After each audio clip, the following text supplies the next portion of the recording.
All right, what's up, you guys? I'm here at Montreal Comic Con. I'm with the legendary Zeb Wells himself, current writer of The Amazing Spider-Man. He also wrote Amazing Spider-Man Beyond. He's the one who turned Ben Reilly into Chasm, and he turned his girlfriend Janine into Hellions. But more importantly, he created Rekrot, aka the Web Brain Walls. I don't know I forgot his title. So, Mr. Wells, I really loved your run on Hellions, a ragtag group of mutants barely held together by Mr. Sinister and Sal. Were there any other misfits that you wish you could have included in your run? Yeah, I really wanted Typhoid Mary on that team because she's technically a mutant. Yeah. And I thought if she could get to Krakoa, that would just be incredible. I've always been fascinated with her, but she's more of a Daredevil character. So even though she's a mutant, they had plans for her in Daredevil, which I totally understand. But eventually they brought her in. They eventually brought her in, so I just missed it. And what was your inspiration for your current run on Hellions? It was just questions around what do we do with people that maybe are traumatized and they have damage and so they're having trouble fitting into society. Is there a more gentle way to deal with them than throwing them in jail? And since there was a new mutant society and Jonathan Hickman had created this world where anything goes, it allowed us to ask some of those more interesting questions. I love Jonathan Hickman in this. He's fantastic. He's Fantastic Four. He is Fantastic Four. Had a great run. All right. So outside of Spider-Man, the characters you were heavily involved with were Madeline Pryor and Havoc with Dark Web. Did you know that you were going to tie up their storylines in Dark Web when you were writing Amazing Spider-Man Beyond?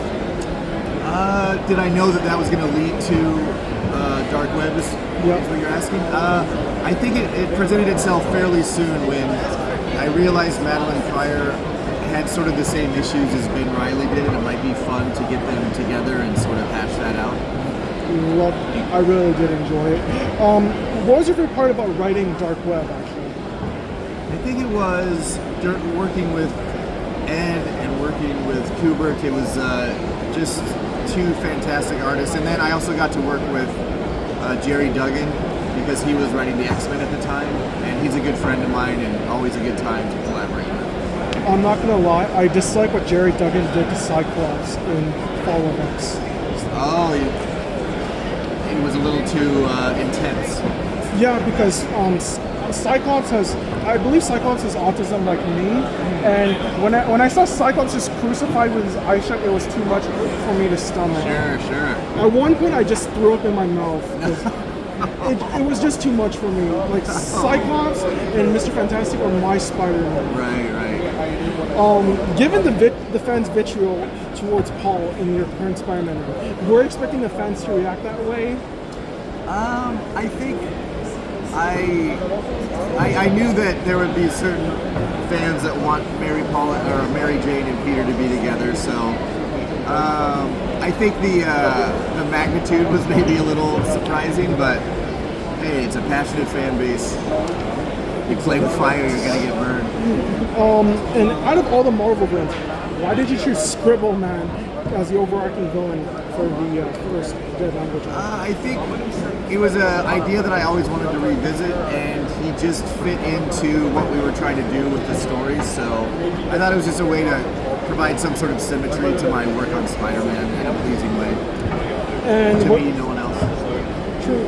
Was Kamala Khan's inclusion in your run mandated by Marvel to set up her death, or did you plan on using her since the very beginning? No, we planned on using her. The idea there was that she just wasn't in a book. Like her book had ended, so there was no, and she lives in, around that area. We could have got her in, and I just love her as a character. I had been working on the Marvels movie at the time, and Iman's performance is just delightful. Like, I think she did such a good job. So I was kind of inspired by that character. I just thought she would be fun to write. So that's when we put her in. Her death came later. Are you allowed to disclose your initial plans for the Dead Language arc before Marvel forced you to retcon Kamala's origins? I think that's been misreported. I wasn't forced to do anything. Okay. I've never been forced to write anything. Like when you're working on Amazing Spider-Man, it's a discussion all the time because it's their number one character, but I've never written anything that I don't vouch for. And throughout writing the Amazing Spider-Man, were there moments when you felt difficulty just like writing these elements into the story because of the fan reaction? And at one point, did you want to, I don't know, give up? No, never. The fan reaction is what it is, but it's sort of disconnected from my everyday life, you know. Of course. And you really have to disconnect it from the writing process because you'll go crazy. Because you can read you can read almost anything online if you look for it. So you really need to stick to your guns and do what you can to do and let the cards fall where they may. Of course. Be a grown-up. Yep, separate your work life from your personal life. Yeah. Did you write Beast's cameo in the Marvels, or did that come late in production? That came pretty late in production, yeah. So I was surprised by that as well. I was surprised and delighted. I was like, Kelsey Grammer as Beast. That's my boy right there. Yeah. I still can't believe after all these years, Marvel brought him back Yeah. instead of Nicholas Hoult. Yeah. Can we do one more question? Yeah, I only have one more question. Yeah. What's the best part about writing a script that included Hugh Jackman in Deadpool and Wolverine? Oh. Just exactly that you knew that he was, that you got to write that character who is one of the, one of the best film characters of the last 25 years. Not even one of the best, comic book characters. He's just a fantastic, it's like being able to write Han Solo or something like that. It was just incredible.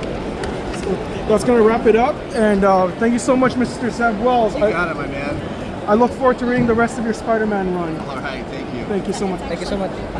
Yeah, that's. Oh wait. Oh no. My bad.